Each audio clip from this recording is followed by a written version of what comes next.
friends, welcome to Learn English with Nandini. இன்னைக்கு நம்ம சேனல்ல பார்க்க போறது நம்மளோட ஃப்ரீ ஸ்போக்கன் இங்கிலீஷ் சீரீஸ்ல அடுத்து பார்க்கக்கூடிய வீடியோ. நம்ம டே டு டே லைஃப்ல நம்ம தினமும் அதிகமா பயன்படுத்தக்கூடிய ஒரு 20 குட்டி ஃப்ரேசஸ் தான் பார்க்க போறோம். இது ரொம்பவே சின்னதா இருக்கும். ஸோ நீங்க இப்பதான் பிகினரா இருந்தீங்க அப்படின்னா உங்களுக்கு இதை ஞாபகம் வச்சுக்கிறதுக்கும் பேசுறதுக்கும் ரொம்பவே ஈஸியா இருக்கும். ஏன்னா நம்ம எடுத்த உடனே பெரிய சென்டென்ஸ் படிச்சோம் அப்படின்னா நம்மளால அதை ஞாபகம் வச்சுக்கிறதும் கஷ்டம், அதை நம்ம சொல்றதும் கஷ்டம்.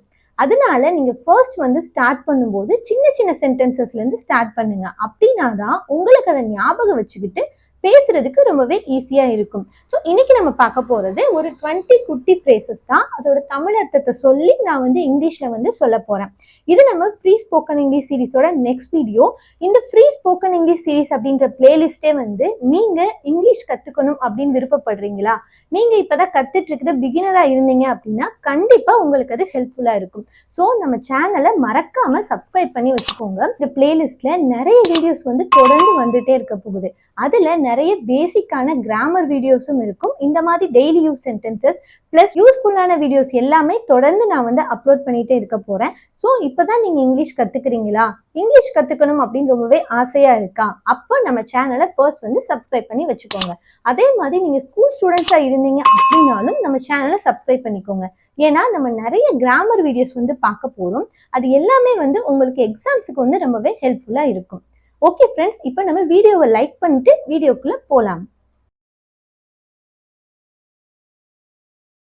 இன்னைக்கு நம்ம பார்க்க போறது 20 குட்டி ஃப்ரேசஸ் தான். வீடியோ பார்க்கறதுக்கு முன்னாடி நீங்க வீடியோவை ஸ்கிப் பண்ணாம ஃபுல்லா பாருங்க.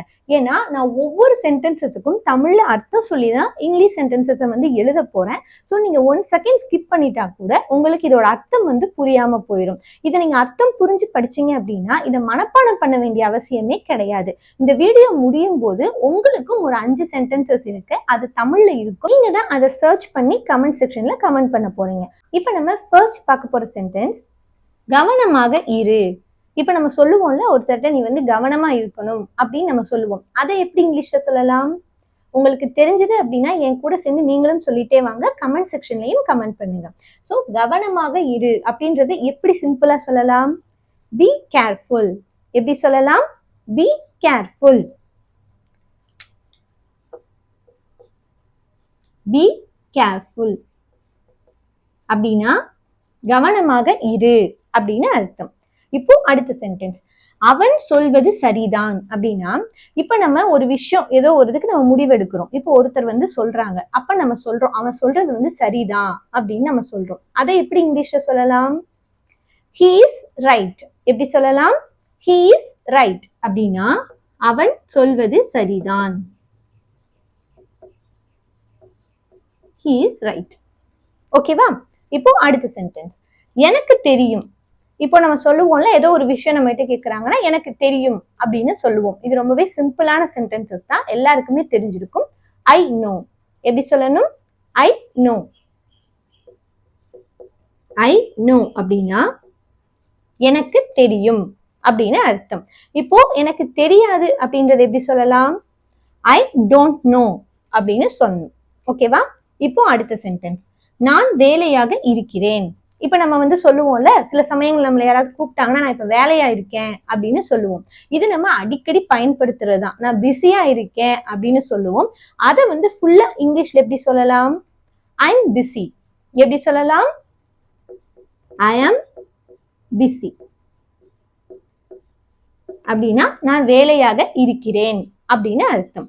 இப்போ அடுத்த சென்டென்ஸ் அனைவருக்கும் தெரியும் அப்படின்னா, இப்போ ஒரு விஷயம் ஒருத்தர் சொல்றாங்க, நம்ம சொல்றோம் இது எல்லாருக்குமே இந்த விஷயம் தெரியும், எல்லாருக்குமே இது தெரியும் அப்படின்னு சொல்லணும். அதை எப்படி இங்கிலீஷ்ல சொல்லலாம்?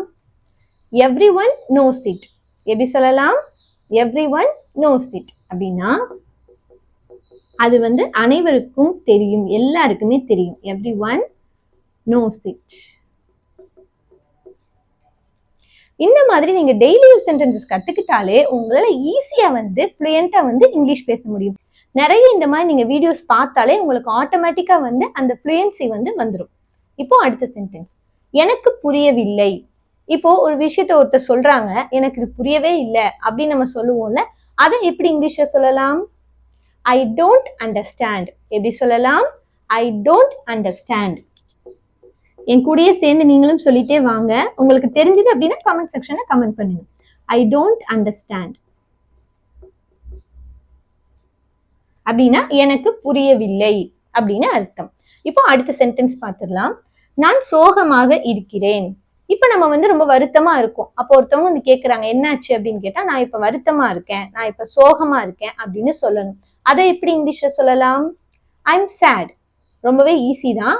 I'm sad. ஐம் சேட் அப்படின்னா நான் இப்போ வருத்தமா இருக்கேன், இல்ல நான் இப்ப சோகமா இருக்கேன் அப்படின்னு அர்த்தம். சென்டென்ஸ் வேற எதுவும் அப்படின்னா எனிதிங் எல்ஸ் அப்படின்னு சொல்லணும். இப்ப நம்ம கேட்போம்ல வேற எதுவும் இருக்கா, அந்த மாதிரி எல்லாம் கேட்கறதுக்கு எனிதிங் எல்ஸ் இப்படி சொல்லலாம். Anything else. இப்போ அடுத்த சென்டென்ஸ் நிச்சயமாக அப்படின்னா, இப்போ ஒரு விஷயத்த நம்ம சொல்றோம், இது வந்து நிச்சயமா இருக்கு அப்படின்னு நம்ம சொல்லுவோம்ல, அதை எப்படி சொல்லலாம்? அஃப்கோர்ஸ். எப்படி சொல்லலாம்? அஃப்கோர்ஸ் அப்படின்னா நிச்சயமாக அப்படின்னா நிச்சயமாக அப்படின்னு அர்த்தம். இப்போ அடுத்த சென்டென்ஸ் நான் உனக்கு கற்பிப்பேன் அப்படின்னா நான் உனக்கு இதை சொல்லி தருவேன் அப்படின்னு நம்ம சொல்லணும். அதை எப்படி இங்கிலீஷ்ல சொல்லலாம்? I will teach you. எப்படி சொல்லலாம்? I will teach you. உங்களுக்கு தெரிஞ்சது அப்படின்னா கமெண்ட் செக்ஷன்ல கமெண்ட் பண்ணிட்டே வாங்க. ஐ வில் டீச் யூ அப்படின்னா நான் உனக்கு கற்பிப்பேன் அப்படின்னு அர்த்தம்.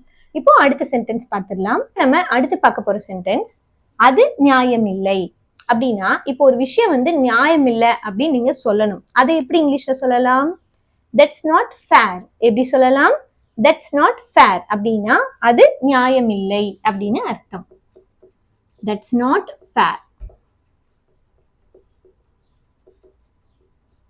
அப்படின்னா அது நியாயம் இல்லை அப்படின்னு அர்த்தம். இப்போ அடுத்த சென்டென்ஸ் கருத்தில் கொள்ளாதே. இப்போ சில சமயங்கள் வந்து சில பேர் சொல்றது வந்து நம்மள வந்து ஹர்ட் பண்ணும். அப்ப நமக்கு வந்து சில பேர் அட்வைஸ் சொல்லுவாங்க இல்லையா, இதெல்லாம் நீ வந்து மைண்ட்ல எடுத்துக்காத, இதை நீ கண்டுக்காத அப்படின்னு சொல்லுவாங்க. அதை எப்படி இங்கிலீஷ்ல சொல்லலாம்? Never mind. எப்படி சொல்லலாம்?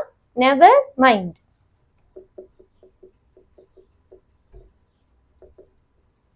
நெவர் மைண்ட் அப்படின்னா கருத்தில் கொள்ளாதே அப்படின்னு அர்த்தம்.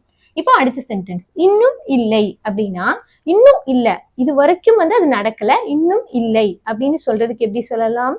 Not yet. எப்படி சொல்லலாம்? Not yet.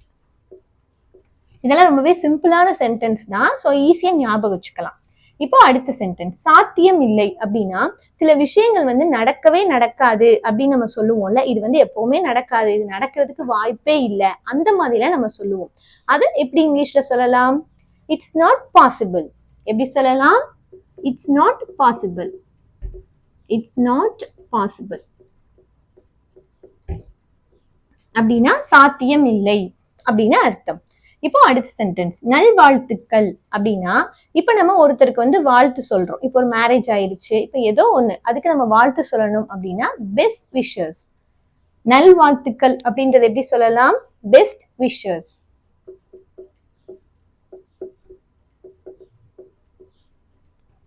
புரியுதா? அடுத்த சென்டென்ஸ் நீங்கள் விரும்பியபடி. இப்போ ஒரு விஷயம் நடக்குது அப்படின்னா அப்ப நம்ம கிட்ட சொல்றாங்க இது வந்து உங்க விருப்பப்படிதான், நீங்க விரும்பின மாதிரிதான் அப்படின்னு சொல்றாங்க. அதை எப்படி இங்கிலீஷ்ல சொல்லலாம்? as you wish. எப்படி சொல்லலாம்? as you wish அப்படின்னா உங்கள் விருப்பப்படி, நீங்கள் விரும்பியபடி அப்படின்னு அர்த்தம்.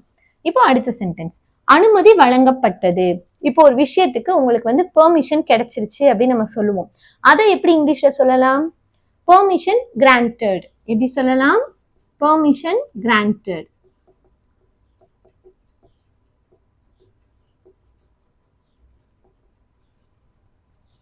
இப்போ அடுத்த சென்டென்ஸ் என்ன நடக்கிறது. இப்போ நம்ம சொல்லுவோம்ல இப்ப இங்க என்ன நடந்துட்டு இருக்கு அப்படின்னு நம்ம கேட்போம். அதை எப்படி இங்கிலீஷ்ல கேட்கலாம்? What's going on. எப்படி கேட்கலாம்? What's going on. புரியுதா? இப்போ அடுத்த சென்டென்ஸ் எனக்கு அது வேண்டாம் அப்படின்னா இப்போ ஒரு விஷயத்த வந்து எனக்கு இது வேண்டாம் அப்படின்னு நம்ம சொல்லணும். அதை எப்படி இங்கிலீஷ்ல சொல்லலாம்? I don't want it. எப்படி சொல்லலாம்? ஐ டோன்ட் வாண்ட் இட் அப்படின்னா எனக்கு அது வேண்டாம். அப்படின்னு அர்த்தம். ஓகேவா? இப்போ அடுத்த சென்டென்ஸ் தினமும் அப்படின்னா இதை நம்ம டெய்லி அப்படின்னு சொல்லலாம், எவ்ரிடே அப்படின்னு சொல்லலாம். இதுல நீங்க ஏதாவது சொல்லிக்கலாம். ஸோ தினமும் அப்படின்னா இப்ப நம்ம டெய்லி அப்படின்னு சொல்லலாம், இல்ல எவ்ரிடே அப்படின்னு சொல்லலாம். ரெண்டுல எது வேணா சொல்லிக்கலாம். ஓகேவா? இன்னைக்கு நம்ம ஒரு 20 குட்டி ஃப்ரேசஸ் வந்து பார்த்துட்டோம். இது எல்லாமே பாருங்க ரொம்பவே சின்ன சின்னதா தான் இருக்கும். ஸோ உங்களுக்கு அது ஞாபகம் வச்சுக்கிறதுக்கும் பேசுறதுக்கும் ரொம்பவே ஈஸியா இருக்கும். இந்த மாதிரி நம்ம கத்துக்கிட்டோம் அப்படின்னா நம்மளால ஈஸியா நம்ம டே டு டே லைஃப்லயே வந்து பேச முடியும். நான் முன்னாடியே சொன்ன மாதிரி தான் இங்கிலீஷ் அப்படின்றது நம்ம பேச பேசதான் அந்த ப்ராக்டிஸ் வந்து வரும். ஸோ நீங்க விடாம ப்ராக்டிஸ் பண்ணீங்க அப்படின்னா கண்டிப்பா உங்களால வந்து 100% வந்து பேச முடியும். அதுக்கு என்னென்ன கத்துக்கணும் அப்படின்றது தான் விஷயமே. ஸோ நம்ம சேனல்ல எந்த விஷயத்த வந்து நம்ம ஃபர்ஸ்ட் கத்துக்கிட்டா நம்மளால பேச முடியும் அப்படின்னு சொல்லிட்டு தான் நம்ம ஒரு ஆர்டர் வைஸ் வந்து நிறைய வீடியோஸ் வந்து போட்டுட்டு இருக்கோம். ஸோ நீங்க அந்த மாதிரி ஈஸியா கத்துக்கணும் அப்படின்னு நினைச்சீங்கன்னா மறக்காம நம்ம சேனலை சப்ஸ்கிரைப் பண்ணிட்டு இந்த ஃப்ரீ ஸ்போக்கன் இங்கிலீஷ் சீரிஸ் பிளேலிஸ்ட்ல இருக்கிற எல்லா வீடியோஸையும் பாருங்க. அந்த வீடியோஸ் நீங்க பார்க்கணும் அப்படின்னா இந்த வீடியோ முடிஞ்ச உடனே என் ஸ்கிரீன்ல ஃப்ரீ ஸ்போக்கன் இங்கிலீஷ் சீரிஸ் அப்படின்னு ஒரு பிளேலிஸ்ட் இருக்கும். அதை கிளிக் பண்ணீங்கன்னா அதுல டே 1, டே 2, டே 3 இந்த மாதிரி நான் நிறைய வீடியோஸ் வந்து போட்டிருக்கேன். அதை எல்லாத்தையுமே பாருங்க. அப்பதான் உங்களுக்கு வந்து நம்ம எதை ஃபர்ஸ்ட் கத்துக்கிட்டா நம்மளால வந்து இங்கிலீஷ் பேச முடியும் அப்படின்றது தெரியும். இப்போ உங்களுக்கான ஒரு 5 சென்டென்சஸை பார்த்துடலாம். உங்களுக்கான 5 சென்டென்சஸ் இங்க இருக்கு. இந்த 5 சென்டென்சஸோட இங்கிலீஷ் சென்டென்சஸை நீங்க தான் சர்ச் பண்ணி கமெண்ட் செக்ஷன்ல கமெண்ட் பண்ண போறீங்க.